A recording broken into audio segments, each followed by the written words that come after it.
തുടർച്ചയായ മൂന്നാം വിജയം തേടിയിറങ്ങിയ ഐ ലീഗിലെ കേരള സാന്നിധ്യം ഗോകുലം കേരള എഫ്സിക്ക് സമനില. കളിയുടെ ആദ്യ മിനിറ്റിൽ തന്നെ ഒരു ഗോളിന് പിന്നിൽ നിന്ന ശേഷമാണ് ചർച്ചിൽ ബ്രദേഴ്സിനെതിരെ ഗോകുലം സമനില പിടിച്ചത്. ഷില്ലോങ് ലെജൻസിനെയും മോഹൻ ബഗാനെയും വലിയ മാർജിനിൽ പരാജയപ്പെടുത്തിയതിന്റെ ആത്മവിശ്വാസവുമായാണ് ചർച്ചിൽ ബ്രദേഴ്സ് കളത്തിലിറങ്ങിയത്. സ്വന്തം ആരാധകരുടെ മുന്നിൽ ആവേശത്തോടെ പന്തു തട്ടാനിറങ്ങിയ ഗോകുലത്തെ ആദ്യ മിനിറ്റിൽ തന്നെ ചർച്ചിൽ ബ്രദേഴ്സ് ഞെട്ടിക്കുകയായിരുന്നു.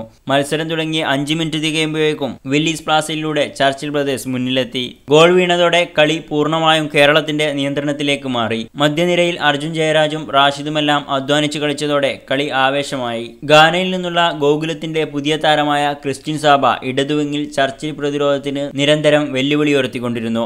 ആന്റണിയോ ജർമ്മനും മികച്ച കളി തന്നെ പുറത്തെടുത്തു. മത്സരത്തിനിടെ ചർച്ചിലിന്റെ ഗോൾ വേട്ടക്കാരൻ പ്ലാസയ്ക്ക് ആരോഗ്യ പ്രശ്നങ്ങൾ വന്നത് ചർച്ചിൽ ബ്രദേഴ്സിന് തിരിച്ചടിയായി. 36-ാം മിനിറ്റിൽ ഗ്യാലറികളെ ഇളക്കിമറിച്ച് കേരളത്തിന്റെ സമനില ഗോൾ വന്നു. ക്രിസ്ത്യൻ സാബയുടെ ഇടതുവിങ്ങിലൂടെയുള്ള മനോഹര മുന്നേറ്റത്തിനൊടുവിൽ പന്ത് മറിച്ച് അർജുൻ ജയരാജിന് നൽകുന്നു. ഒന്നാന്തരം ഒരു ഫിനിഷിംഗിലൂടെ അർജുൻ ചർച്ചിൽ ഗോളിയെ കബളിപ്പിച്ച് പന്ത് വലയിലെത്തിച്ചു. ആദ്യ പകുതിയുടെ ഇഞ്ചറി ടൈമിൽ ഗോകുലം 2ാം ഗോളും സ്കോർ ചെയ്തെന്ന് ഉറപ്പിച്ചതാണ്. ആന്റണിയോ ജർമ്മന്റെ ഷോട്ട് ചർച്ചിൽ ഗോളി പറന്ന് തട്ടിയകറ്റുകയായിരുന്നു. മത്സരത്തിലുടനീളം ഇരു ടീമുകൾക്കും നിരവധി അവസരങ്ങൾ ലഭിച്ചെങ്കിലും ഒന്നും ലക്ഷ്യത്തിലെത്തിക്കാൻ സാധിച്ചില്ല. 2ാം പകുതിയുടെ 60-ാം മിനിറ്റിൽ ഗോകുലത്തിന് അനുകൂലമായി പെനാൽറ്റി ലഭിക്കേണ്ടതായിരുന്നു. ബോക്സിന്റെ ലൈനിൽ വെച്ച് ചർച്ചിൽ ബ്രദേഴ്സ് താരത്തിന്റെ കൈകളിൽ പന്ത് കൊണ്ടെങ്കിലും സംശയത്തിന്റെ ആനുകൂല്യം പെനാൽറ്റി നൽകുന്നതിൽ നിന്ന് റഫറിയെ തടഞ്ഞു.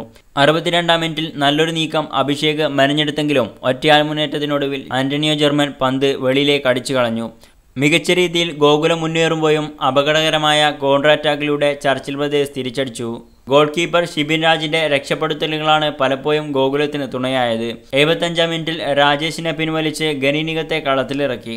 അവസാന മിനിറ്റുകളിൽ ഗോകുലം ആക്രമിച്ചു കളിച്ചെങ്കിലും ഗോൾ വഴങ്ങാതെ ചർച്ചിൽ ബ്രദേഴ്സ് പിടിച്ചു നിന്നോടെ മത്സരം സമനിലയിൽ കലാശിച്ചു. മത്സരം കാണാനായി കോഴിക്കോട് കോർപ്പറേറ്റ് സ്റ്റേഡിയത്തിലെത്തിയ ആരാധകർക്ക് മുന്നിൽ മികച്ച പ്രകടനം തന്നെയാണ് ഗോകുലം പുറത്തെടുത്തത്. ഡിസംബർ 8-ന് ഈസ്റ്റ് ബംഗാളിനെതിരെ സാൾട്ട് ലേക്ക് സ്റ്റേഡിയത്തിലാണ് ഗോകുലത്തിന്റെ അടുത്ത മത്സരം. കൂടുതൽ ഫുട്ബോൾ വിശേഷങ്ങൾക്കായി യൂട്യൂബ് ചാനൽ സബ്സ്ക്രൈബ് ചെയ്ത് ബെല്ലൈക്കൺ ക്ലിക്ക് ചെയ്യൂ.